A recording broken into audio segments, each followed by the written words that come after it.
Hello and good morning, good afternoon and a very good evening to you, good people of the tube. Hope today, hope you're feeling grand and always when you want. Hello there everybody. Today's vid, everybody, is about nylon strings and my recent, well not recent actually at all, but my desire to start playing nylon string acoustic a bit more and get my own finally. After 18 years I decided to stop sponging off my sister's, which is hung in the wall, on the wall over there, and finally get my own. Because it's only took 18 years. Anyway, I've never really been that bothered with nylon string acoustics, to be perfectly honest. I was never that bothered. I had a brief period when I was kind of like starting to play guitar that I wanted to learn some classical pieces on guitar. And I wanted to learn, the main thing I wanted to learn was Spanish Romance. Which I never could get my head around. And then I just kind of got fed up because I was not, I couldn't get it right and I couldn't figure it out, and I just forgot about it for years and years and years, and then I kind of lost the desire, if you will, to kind of pursue nylon string guitar. I played nylon string every now and again. When I was at college, I played it doing songs like Tears in Heaven and a few other things here and there, and I recorded with a nylon string a few times, recording bits and pieces, but it was never kind of like, it was just kind of one of those kind of like every now and again kind of things, really. It wasn't really anything kind of major. Anyway, last November 2019, when the world was normal, I supported a classical guitarist called Christina San. I can't pronounce her last name because I don't want to butcher it. So her name's Christina. I'm not going to butcher her last name because I don't want to ruin it, because it's embarrassing to butcher somebody's name. So anyway. And I saw her, and she's a very well-renowned classical guitarist, and she's amazing. And there's a link to her YouTube and stuff in this video, because watching her play was definitely an eye-opener. And I do apologise about the dogs next door if you can hear that. But like, there was she played a couple of pieces on, like, first when I watched it, because I was supporting her that night. And the gig, what I played that night is actually on my channel. It was a gig at the place called the Priory, and I played like for, 30 minutes straight or something like that, and just did like an improvisational thing with a looper and whatnot. I'm wearing the John Frusciante Slain Castle shirt. It's that video. That was the night I met her, and anyway.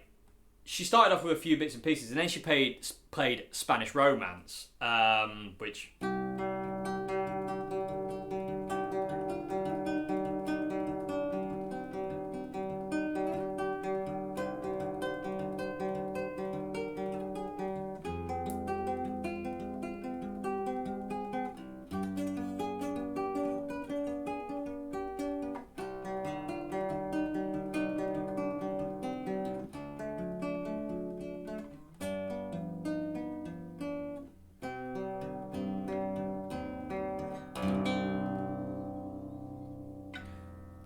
sounds a bit like that, but better when she plays it. And also, I'm really down-tuned on this guitar, but I'll get to why that is in a minute. So she played Spanish Romance about 3 or 4 songs in, and it hit me like a brick. It really, really hit me hard. And having just come out of my relationship with Joe as well, I was nearly in tears. It was one of those things of like, hold it together, Dave. Hold it together. And she played the whole thing. I only know that section of Spanish Romance. There is another bit to it, but I haven't learnt yet. But I was just like, and it really hit me hard, and it really kind of like, the way she played it and with the passion she played it with, and it really hit me. And and it was hard to hold it together, but I somehow did it, and I don't know how I did it, because I was absolutely in bits by the end of it. Anyway, I spoke to her that night a lot, and then I spoke to her the next day, and I took her to the train station to, she was flying back to her home, and I took her to the train station. We were talking on the way back to the train station about guitar and music and this, that, and the other, and really annoyingly, I was supposed to support her about 2 weeks before lockdown, or 2 weeks after lockdown started. She was coming back to my hometown to play a gig, and I was going to support her again, and that didn't happen. So cheers 2020. And I was really looking forward to that, and then obviously that didn't happen. But anyway, so she sparked this fire in me in November to want to pursue more kind of classical guitars, and I kind of didn't think about it. I was kind of like, it was like a burning desire in me, but I never pursued it, which is really weird, really, considering, I mean, how strong the feel was for me. And it was one of those things of like, when I wanted it, I just played that thing over there. And I do apologise for calling you a thing. But, you know what I mean, I just played my sister's nylon string, and I was just playing that one, but I was like, it doesn't, because it's not mine, it doesn't feel like mine, and I kind of wanted my own, and I knew what I wanted. I wanted a bigger body, and I just wanted kind of, I wanted it to feel a certain way, and that one just, it didn't quite feel the way I wanted it to feel. So, you know, better late than never. A couple of months ago, about 2 months ago, I decided, right, that's it, I'm gonna see what I can find. So I started scouting around to see what nylon strings were for sale around the local area. You know, I thought I don't really know much when it comes down to nylon string guitars about, you know, how good they are, but like if they sound good, that's all that matters to me, and if they sound the way I want, that's all that matters to me. So I started scanning around, see what I could find, and I found this for sale. And this is a 1965 Kawai, Kawai, nylon string acoustic, and this would have been made in the Tysco factory in the 60s, and this came up for sale ridiculously cheap. No, you know, they're not expensive anyway, but this was ridiculously cheap. And I thought, oh, it's cheap and cheerful, and it looked really cool, and I liked it because, again, big bodied. You know, I love Tysco stuff anyway, so I was just like, you know, I've got to have it. So I went and bought it, and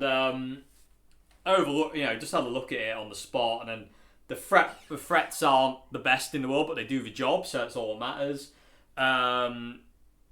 The action wasn't the best, but I always had in mind of when I bought it, I was going to take it to a local luthier who's an acoustic guitar builder by trade, and get him to look it over and do any work that needed to do to it. And also, I wanted him to install a pickup in the thing so I could plug it in. Because I didn't want, if I was going to record it, which was my plan, I didn't want to have to mic up and try and get, you know, I don't have very good mics. You know, when it comes down to recording, I've got very kind of limited gear. So I was like, I don't really want to mic a good sound acoustic up with a mic. It won't sound good. I'd rather just DI it and kind of like go from there. And also, my friend Dan's got an acoustic guitar that he took to the same luthier who put a pickup in it, and it sounds amazing. So recorded and in general, you know, when you plug it in. So I was like, oh, I'll take it to him and get one of those pickups installed and get him to look over it and restring it and generally look it over. So I polished the frets, I cleaned it up, I conditioned the fretboard because this guitar had been in storage. The owner of this guitar basically hadn't played it for years.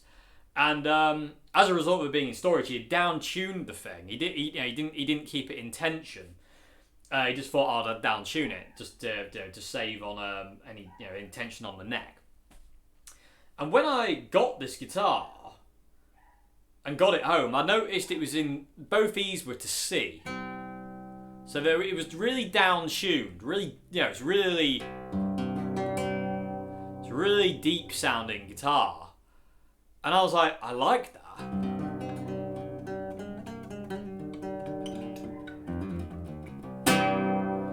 And I liked it. It's got a real bass thing, and you'll hear it a bit more in a bit when I plug it in. But I really liked it in C, and I thought, oh, that'd be cool. Anyway, the next day I took it to the local luthier, and because of everything that's going on, it was going to be a good week or so before I got it back, because basically the guitar went into quarantine for a few days, and then it would come out of quarantine, he would do the work to it, put it back into quarantine, so there's no spreading of things, and then I would go and pick it up. And I was really looking forward to seeing what the deal is. So to give you a quick spec on this guitar now, so got a rosewood neck, and it looks like Indian rosewood, or no, sorry, it looks like Brazilian rosewood, but I'm not 100% sure. If there's any Teisco people out there who know about Teisco nylon string acoustics, this looks like Brazilian rosewood to me, but I'm not 100% sure. It looks so much like the 62 Strats neck, but I could be wrong. But I'm guessing it maybe is. So we've got a rosewood neck. Like I say, fairly not great frets, but they do the job, and yeah, it plays fine. It's a laminate top. It's not kind of it's not. It's cheap and cheerful, and it's happy, and that's all that's all that matters. And it's got a bone nut on it. I don't know how well you'll be able to see that, but it's a bone nut on there. It did have a bone saddle on here as well, but we got rid of that because I needed it for the thingies, for the pickup. We've got your bog standard machine heads. They hold tune pretty well. I tightened them up when I got it, and the local luthier he oiled them and checked them, and they're all okay. They're all okay. They don't need replacing. And this guitar is in incredible condition. If I put it in the light, you can see it's so shiny. For a 50-something odd year old guitar, it's really in great condition, and it functions and plays great. The neck on it is a bat. Oh, sorry. The neck on it's big, but it's nice. It's a real D-shaped neck, but it's super comfy, and I love it. And for the classical stuff that not classical, but for the nylon string stuff that I want to be able to play, that I want to do on these guitars, these necks are perfect because they're really wide, fat, and D-shaped, and I really liked it. So anyway, you might be asking, why have I got two here then? So while this was getting fixed up, I also wanted the action lowering because it was way too high and it was just a bit uncomfortable to play. So I wanted the action lowering a little bit, not super low because nylon strings don't work that way. But I wanted it lowering a little bit, especially on the treble string side. It was kind of slanted up, and I like that on electrics, but not so much on acoustics. It feels a bit weird. So while I was waiting for this to be fixed up and ready to, come home and I can have fun with it, this thing came up for sale. So you heard this one in the intro, and I'll probably play it again in a bit. So this thing came up for sale while I was waiting for that thing, and again, not ridiculously break the bank money. But I was like, oh, that looks really nice. And the guy who was selling this had taken like the most ridiculously photogenic shots of this guitar. And I was just like, it looks gorgeous. And he gave the spec. So the spec of this guitar is this is an Admira Soledad guitar. And he had it for quite a while. I don't know the year of this thing. But it's a rosewood back and sides. So you've got a rosewood back and sides. You've got this lovely seam down the middle that appears to be maple. It's like a maple kind of binding with rosewood on the outside, and then you've got a black kind of binding. It's absolutely gorgeous. Absolutely gorgeous. Spruce top, I think. I could be wrong on that one. But it's a spruce top, rosewood sides, ebony fretboard, and mahogany neck. And it's got a rosewood kind of like cap on the headstocks. If you look at the back, that's mahogany, and then that's rosewood. But that's just like a cap on top of the headstock, and you might be able to see it's like a binding. So and also the back is absolutely gorgeous. It's absolutely beautiful, and the sides, and then you get the top, and it's just amazing, and I really loved the look of it, and it was a really good price. And I say you got the ebony fretboard as well, which is as dark as night, and it looks absolutely gorgeous. And there are no flaws on this guitar, absolutely no flaws. There's sign of use. There's some plectrum scratches. There's a crack in the lacquer here, a few dints and dents, but nothing major. No, nothing that was going to make me go, I don't want it. Anyway, there's a few dints in the neck as well. I don't able to see them there. Anyway, so while that one was away, I went and bought another one. Ruined myself financially doing it, but it was worth it. So I got this one home, and this one was already in standard tuning, and I was like, this is amazing. And it just sounds...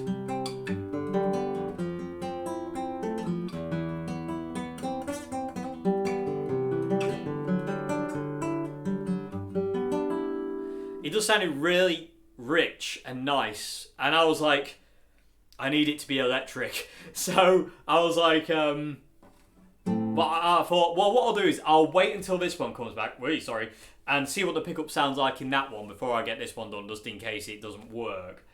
But I was playing around on this one, and it was really nice, and I was like, this is really...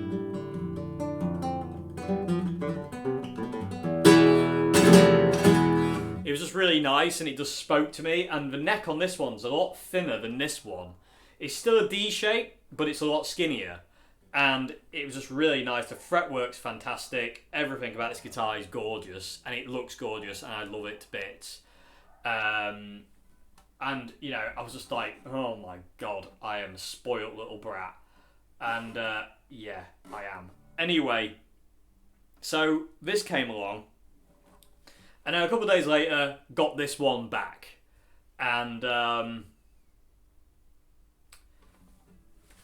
I got it home, and it was in standard tuning because it had been tuned up to, and I'd been playing around with it in C standard when I got it. Anyway, I got it home, and it was in standard tuning, and it didn't work.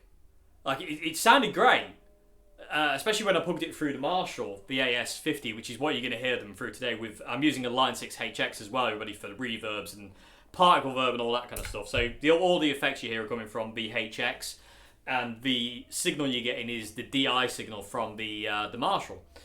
Anyway, so I got this back, and I was playing around with it in standard tuning, and I was like, it isn't there. It's not. Where's it gone? Where's the guitar gone? I was like, it doesn't sound right, and it didn't feel right, and I was really upset because I was like, oh. And then I went down tune it, so I down tuned it to C, and put it in C standard, and the guitar came back to life, and I was like, you need to just stay in C, don't you? And the guitar was like, yes. And I played it, and I down tuned it to C, and the first thing I played became a song that I released a couple of months ago. I forget what it's called. I don't know, but it's a nylon string acoustic guitar song, and it's just two guitars, and it's all done on this, and it's all DI'd as well. There was no mics used on it, and I just recorded basically DI'd it straight into Pro Tools through an M-Box, and jobs are good 'un. So as soon as I got that to C, I was happy with that, and I really loved the way the pickup sounded. So I immediately took this to the local guitar guy and said, can you fit a pickup in this, please? And he gracefully did, and gratefully did. And so both of these now are electric, and they both sound incredibly awesome. I really love them. I love them just acoustically. They've got real rich tones to them. This one is really dark and deep because it's in C, but it's got a real, like, you know, if I do quickly A and B thing of hearing it in the room. So this one's got a real nice low end.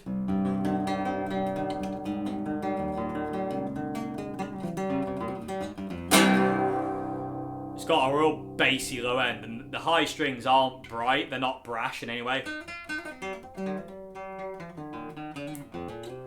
It's got a real kind of like dark quality to it, whereas this one is a bit more of it sings a little bit more, this one does. It's got a bit more of a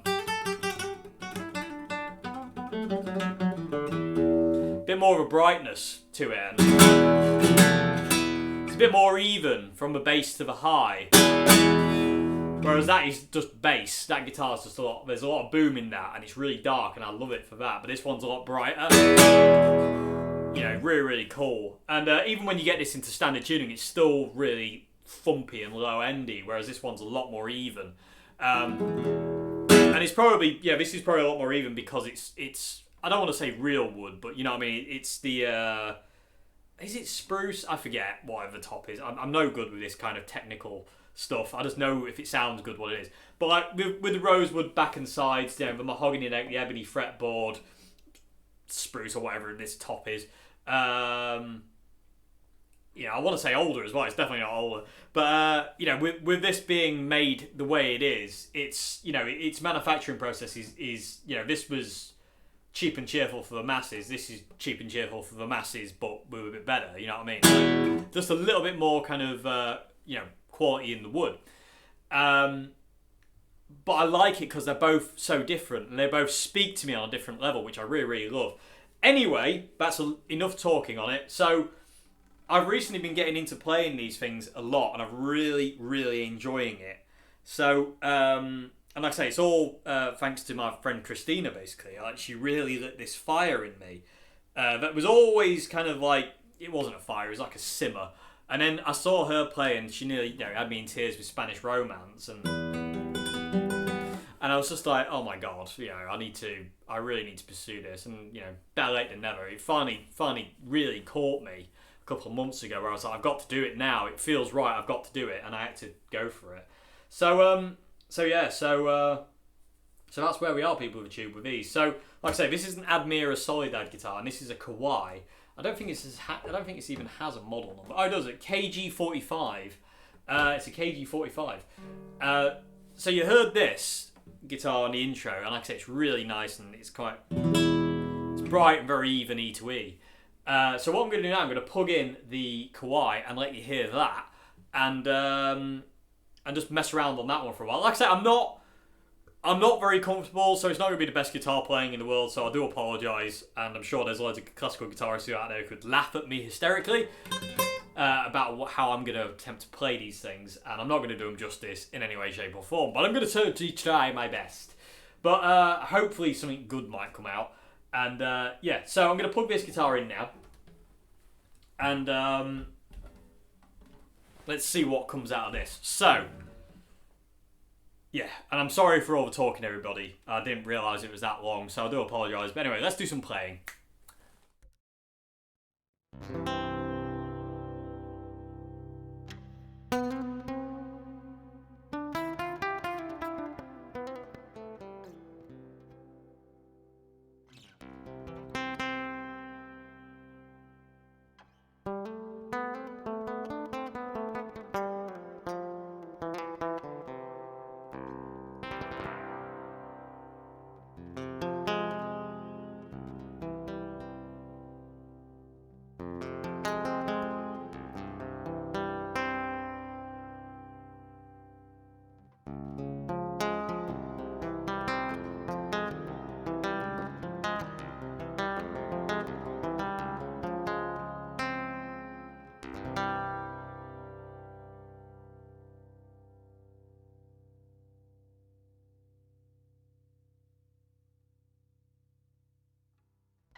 Okay, there we go, people of the tube. Like I say, I don't do these guitars justice at all. They're a lot better than me. I'm still learning them. I'm still understanding them. And trying, they're trying to understand me, and I'm trying to understand them. So we're still in kind of like that learning phase between the two of us. But, well, three of us, as the case may be. But, yeah, hopefully there's something in there. People tube, let me know which one you preferred and why as well. Did you like the Kawaii with its really dark sound, or did you like the Admira? Which one did you prefer and why? What was it about that one or this one that you preferred tonally? What was it about it? So, yeah, I don't really have anything else to say, people tube. Like I say, massive thanks to Christina for lighting this fire in me and spurring this on, because I'm really enjoying it. I'm trying to find my own way in it as well, which is what hopefully you can hear that I'm not comfortable and I'm not there in any way, shape or form with these things at all.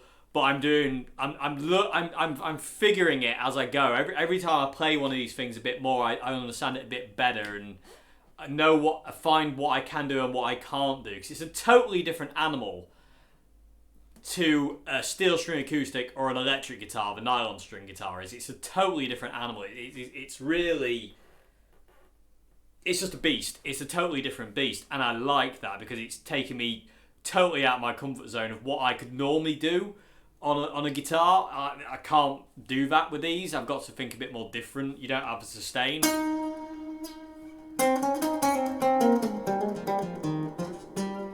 you've got to be really precise with where your fingers go.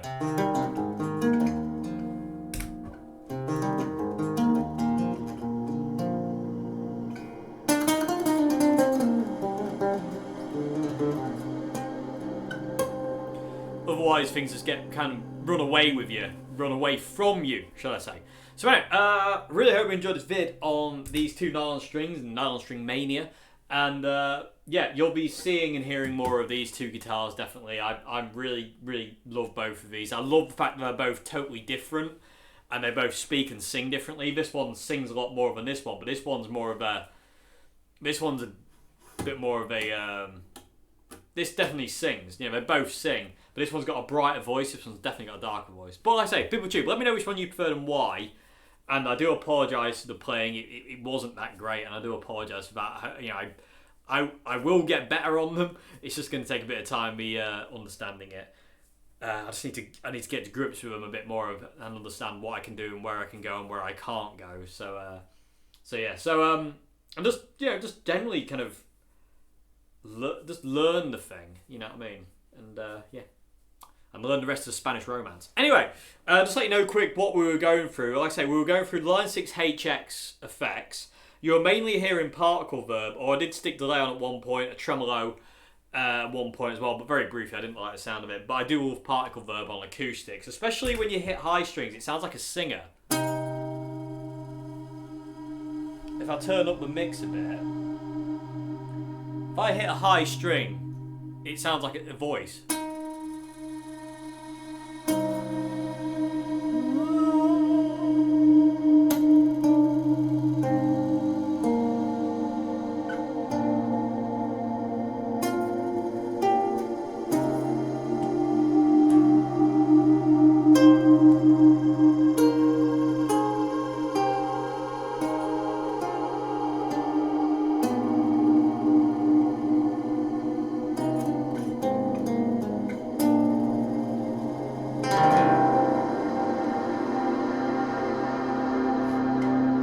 I just adore that sound with an acoustic guitar. I love it with steel, and it gives me kind of like a sustain, but it's a different kind of sustain. It's more vocal, and so that's what I'm using for effects wise. Is the Line 6 HX effects, mainly particle verb.